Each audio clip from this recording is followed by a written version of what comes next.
ನಮ್ಮ ನಿಲುವು ಚನ್ನಪಟ್ಟಣ ಗೆಲ್ಲಬೇಕು ಅನ್ನೋದು ನಮ್ಮ ಮೊದಲನೇ ಒಂದು ಆದ್ಯತೆ ಕ್ರೈಟೀರಿಯಾ ಕೂಡ. ಆದ್ದರಿಂದ ಇವತ್ತು NDA ಹೊಂದಾಣಿಕೆಯಲ್ಲಿ ಜನತಾದಳ ಇರೋದರಿಂದ ಖಂಡಿತ ಇವತ್ತು ವರಿಷ್ಠರೆಲ್ಲ ಸೇರಿಕೊಂಡು ನಮ್ಮ ಸನ್ಮಾನ್ಯ ದೇವೇಗೌಡರು ಮತ್ತು ನಮ್ಮ ಅಧ್ಯಕ್ಷರಾದಂಥ ಸನ್ಮಾನ್ಯ ಕುಮಾರಣ್ಣವರು ಕೂತ್ಕೊಂಡು ಏನು ತೀರ್ಮಾನ ಕೊಡ್ತಾರೆ ಖಂಡಿತ ನಾವು ಒಂದು ಕ್ಷೇತ್ರದಲ್ಲಿ ಚನ್ನಪಟ್ಟಣ ಕ್ಷೇತ್ರದಲ್ಲಿ ನಮ್ಮ ಅಭ್ಯರ್ಥಿ ಗೆಲ್ಲಿಸ್ಕೊಳ್ಳಿಕ್ಕೆ ನಾವೆಲ್ಲರೂ ಕೂಡ ಪಣ ತೊಟ್ಟು ಈಗಾಗಲೇ ತಳ ಹಂತದಿಂದ ಎಲ್ಲ ಥರ ಸಿದ್ಧತೆಗಳನ್ನು ಎಲ್ಲ ಪಂಚಾಯತ್ ವಾರ ಎಲ್ಲದನ್ನು ಕೂಡ ನಾವೆಲ್ಲರೂ ಸಮೀಕ್ಷೆ ಮಾಡಿ ಅಲ್ಲಿರ್ತಕ್ಕಂಥ ವಾಸ್ತುಸ್ಥಿತಿ ಎಲ್ಲದನ್ನು ಕೂಡ ಅರಿತು ಇವತ್ತು ನಾವು ಚುನಾವಣೆಗೆ ಈಗಾಗಲೇ ನಮ್ಮ ಯುವ ಜನತಾದಳದ ಅಧ್ಯಕ್ಷರಾದಂಥ ಸನ್ಮಾನ್ಯ ನಿಖಿಲ್ ಕುಮಾರಸ್ವಾಮಿ ಅವರು ಹಲವಾರು ಪಂಚಾಯತಿಗಳ ಪ್ರವಾಸನ ಕೂಡ ಏನು ಮಾಡಿದ್ದಾರೆ. ಅದರಿಂದ ಒಳ್ಳೆಯ ಅಭಿಪ್ರಾಯ ಇದೆ. ನಾವು ಹಿಂದೆ ನೋಡಿದ್ವಿ ಸನ್ಮಾನ್ಯ ಸಿಮ್ಲಿಂ ನಾಗರಾಜ್ ಅಂತ ಒಬ್ಬ ಸಾಮಾನ್ಯ ಕಾರ್ಯಕರ್ತನ ನಿಲ್ಲಿಸಿ 55,000 ಓಟನ್ನು ಕೊಟ್ಟಂಥ ಕ್ಷೇತ್ರ ಚನ್ನಪಟ್ಟಣ ಆಗಿರೋದ್ರಿಂದ ಖಂಡಿತ ಅಲ್ಲಿ ಜನತಾದಳದ ಬೇರಿದೆ ಅಂತಕ್ಕಂಥದ್ದು ನಮ್ಮೆಲ್ಲರಿಗೂ ಕೂಡ ಗೊತ್ತು. ಆದ್ದರಿಂದ ಇದನ್ನು ಅಳೆದು ತೂಗಿ ಸನ್ಮಾನ್ಯ ಕುಮಾರಸ್ವಾಮಿ ಅವರು ಒಳ್ಳೆ ನಿರ್ಧಾರ ಕೊಡ್ತಾರೆ ಅಂತ ನಾವೆಲ್ಲರೂ ಕೂಡ ನಿರೀಕ್ಷಣೆಯಲ್ಲಿದ್ದೀವಿ. ನಿಖಿಲ್ ಕುಮಾರಸ್ವಾಮಿ ಅವರು ಪದೇ ಈ ತಿಂಗಳಲ್ಲಿ 10 ರಿಂದ 15 ಬಾರಿ ಚನ್ನಪಟ್ಟಣಕ್ಕೆ ಭೇಟಿಯಾಗಿದ್ದಾರೆ. ಅವರೇ ಅಭ್ಯರ್ಥಿ ಆಗ್ತಾರೆ.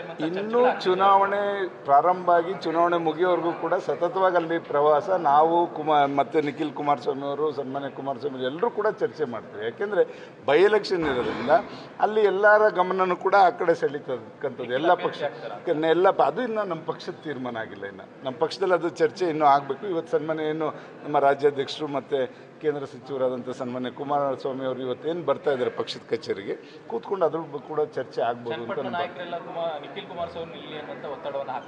ಇದೆ ಅಭಿಪ್ರಾಯ ಇದೆ. ನಿಖಿಲ್ ಕುಮಾರಸ್ವಾಮಿ ಅವರು ನಿಲ್ಲಿಸಿ ನಾವೆಲ್ಲರೂ ಕೂಡ ದುಡಿತೇವೆ ಅಂತಕ್ಕಂಥ ಅಭಿಪ್ರಾಯ ಇವತ್ತು ಕಾರ್ಯಕರ್ತರಲ್ಲಿ ಸಾಮಾನ್ಯ ಕಾರ್ಯಕರ್ತರಲ್ಲಿ ಇರ್ತಕ್ಕಂಥದ್ದು ನಾವೆಲ್ಲರೂ ಕೂಡ ಕೇಳಿದ್ದೇವೆ.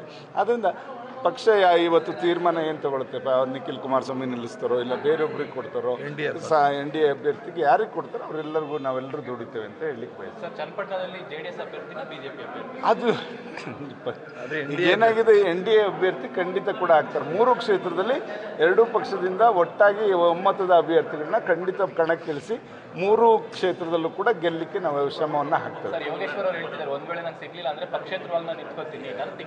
ಅದು ವೈಯಕ್ತಿಕ ಅಭಿಪ್ರಾಯ ಇರ್ಬೋದು ಅವ್ರದ್ದು.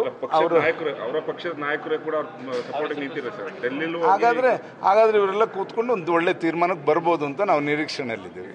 2 ಪಕ್ಷದ ನಾಗಮಂಗಲ ಕೇಸಲ್ಲಿ ಕುಮಾರಸ್ವಾಮಿ ಹೇಳಿದ್ರು ಸರ್ಕಾರದ ವೈಫಲ್ಯ ಅಂತ. ಇವತ್ತು ಕುಮಾರಸ್ವಾಮಿ ಮೇಲೆ ಕಾಂಗ್ರೆಸ್ ನಾಯಕರು ಅಟ್ಯಾಕ್ ಮಾಡಿದ್ದಾರೆ. ಸಂಸದ ಸುರೇಶ್ ಅವರು ಕುಮಾರಸ್ವಾಮಿ ಅವರು ಇದನ್ನೆಲ್ಲ ಮಾಡಿಸಿರೋದು ಅವರು ಒಂದು ಚಟಕ್ಕೆ ಮಾತಾಡಿರ್ಬೋದು. ಯಾಕೆಂದರೆ ಕುಮಾರಸ್ವಾಮಿ ಅವರು ಎಲ್ಲಿದ್ದರು ಅದು ನಡೆಯುವಂಥ ಪ್ರಸಂಗದಲ್ಲಿ ಅವ್ರಿಗೆ ಅದು ಗಮನವೇ ಇರಲಿಲ್ಲ. ಆದರೆ ಈ ಥರ ಸೂಕ್ಷ್ಮವಾಗಿ ಎಲ್ಲಾದರೂ ಕೂಡ ನೀವು ಗಮನ ಇಟ್ಕೊಂಡು ರಕ್ಷಣಾ ಇಲಾಖೆ ಪೊಲೀಸ್ ಇಲಾಖೆ ನೀವು ದಯಮಾಡಿ ಎಲ್ಲೂ ಕೂಡ ಗೊಂದಲ ಆಗದಂಗೆ ನೀವು ನಿಭಾಯಿಸಿ ಅಂತಕ್ಕಂಥದ್ದನ್ನ ಅವ್ರು ಮೊನ್ನೆನೇ ಕೂಡ ಹೇಳಿರ್ತಕ್ಕಂಥದ್ದು ಕೂಡ ಅವ್ರ ಗಮನದಲ್ಲಿ ಇದೆ. ಆದ್ದರಿಂದ ಇದೆಲ್ಲದನ್ನು ಕೂಡ ರಾಜಕೀಯವಾಗಿ ಎಲ್ಲದನ್ನು ಕೂಡ ಇವರು ತಿರುಚತಕ್ಕಂಥ ಕೆಲಸ ಮಾಡೋದು ಸರಿಯಲ್ಲ ಅಂತ ಹೇಳಿ ಇದೆ ಅನ್ಸುತ್ತೆ. ಮೋಸ್ಟ್ಲಿ ಮಂಜುನಾಥ್ ಅವ್ರು ನಿಲ್ಲಿಸಿ ನಾನು ಸೋಲಿಸಿದ್ರು ಅಂತ ಏನಾರು ಅವ್ರಿಗೆ ಇದು ಕೋಪ ಇರ್ಬೋದು. ರಾಜಕೀಯದಲ್ಲಿ ಸೋಲು ಗೆಲುವು ಇದ್ದೇ ಇರ್ತದೆ. ಎರಡನ್ನೂ ಕೂಡ ಸ್ವೀಕರಿಸೋಕ್ಕೆ ನಾವು ಸಮಾನವಾದಂಥ ಮನಸ್ಥಿತಿನ ಹೊಂದಿರಬೇಕಾಗ್ತದೆ. ಯಾವುದೇ ರಾಜಕಾರಣಿ ಆಗ್ಬೋದು, ನಾವು ಸೋಲು ಗೆಲುವು ಎರಡನ್ನೂ ಕೂಡ ಸಮಾನವಾಗಿ ಸ್ವೀಕರಿಸಲಿಕ್ಕೆ ನಾವು ಮನಸ್ಥಿತಿ ಮಾಡ್ಕೋಬೇಕಂತ ನಾನು ಹೇಳಕ್ಕೆ.